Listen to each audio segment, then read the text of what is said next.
If King Baasha died in the 26th year of King Asa, then how is he still attacking 10 years later? That just doesn't make sense.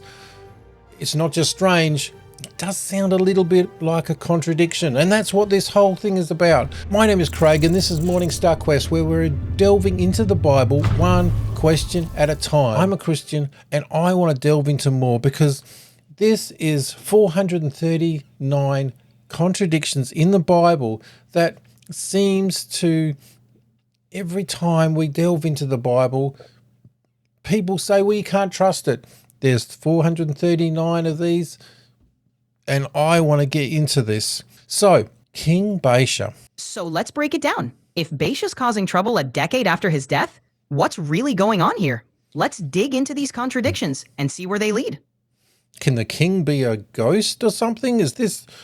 Or do you think the Bible has just kind of not really paid attention and written the wrong thing? Or maybe there's a twist. Could the timeline be using a different reference point? Let's unravel this mystery and see what it reveals. The question for today, now, for those people listening, week 4, we're up to week 43. How many of Asgad's offspring returned from Babylon? In this list, this atheist list, they keep repeating the same question. So really 439, it's probably going to be 420 or something so far because they're repeating the same one. So I'm not going to repeat this one anymore because I did this a few weeks ago.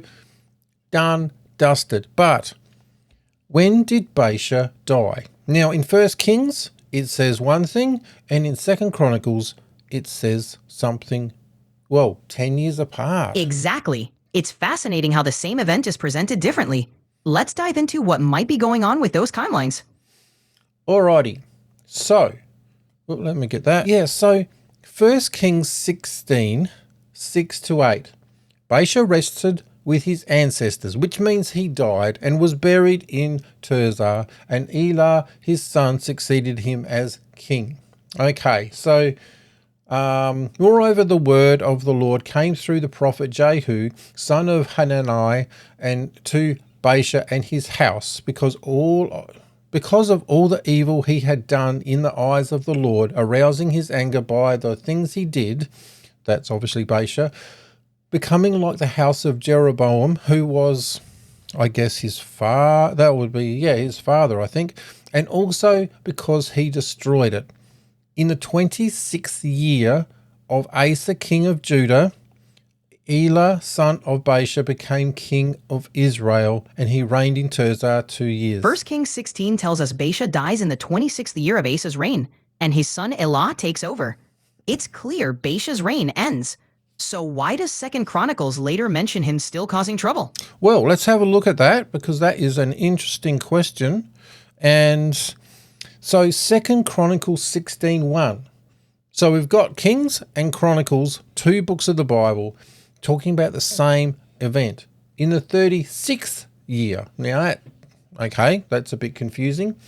In the 36th year of Asa's reign, Baasha, king of Israel, went up against Judah and fortified Ramah to prevent anyone from leaving or entering the territory of Asa, king of Judah. So here we have a king that has been killed in the 26th year. And then 10 years later, he is attacking? What? Exactly. It seems like a timeline puzzle. But here's the twist. Some scholars think Chronicles might be counting from a different starting point, like the division of the kingdom. So the 36th year since the split might actually line up with Asa's 26th year. And this is a very good question because, and I kind of feel like you're rushing ahead here and you're just giving it away. Oh, not at all. Just teasing out possibilities. We've still got lots to unpack and explore, step by step. Now, one thing I find interesting with Kings, and this is 1 Kings, 2 Kings, technically it's all the same. It's just that it's written over 2 scrolls, so it's scroll 1 and scroll 2, and the same with Chronicles, 1 Chronicles, 2 Chronicles. 1 Kings is very, do you think it's more like literal, this king died, this king took over, and it just goes in a row. Kings tends to be more straightforward, listing events and reigns in a linear fashion. Chronicles, on the other hand, often adds a spiritual or thematic layer, which can lead to these intriguing differences. Is there anywhere in First Kings or Second Kings that they have this more spiritual or thematic kind of dating? Good question. While Kings mainly focuses on a chronological account, it does occasionally weave in spiritual insights, especially when discussing a king's faithfulness or disobedience to God. Chronicles sometimes shifts its focus to emphasize theological themes or key events, like temple reforms, so dates can reflect those broader spiritual milestones, not just political timelines. Actually, I just remembered something. It's in Kings and Chronicles, but it's throughout the Bible. In the time that this was written, nobody had a word, in Hebrew, for grandma or grandpa. Is that right? Yes, that's correct. Hebrew often used father or son more broadly, so ancestor or descendant could mean any forebear or offspring. It wasn't just precise as we are today. So basically, if I was talking about my grandpa, I could just say dad. Exactly. Context would fill in the gaps for the listeners. Or if I wanted to talk about my great-great-grandmother, I would just say mother. But somehow you would know who I was talking about. Exactly. The audience would rely on context or additional details to understand which ancestor you meant. So when it comes to, let's go back to Second Chronicles here, and it's saying the 36th year, yet scholars are saying, okay, well, this is the 36th year of the split. Now, actually, before we go into that, what's the split? The split refers to when Israel divided into two kingdoms after Solomon's reign.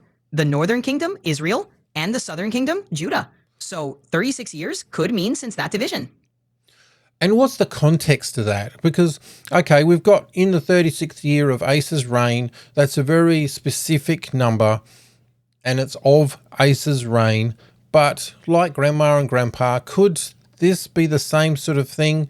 You know the context, so I don't need to spell it out, but it's the 36th reign from the split of Israel and Judah.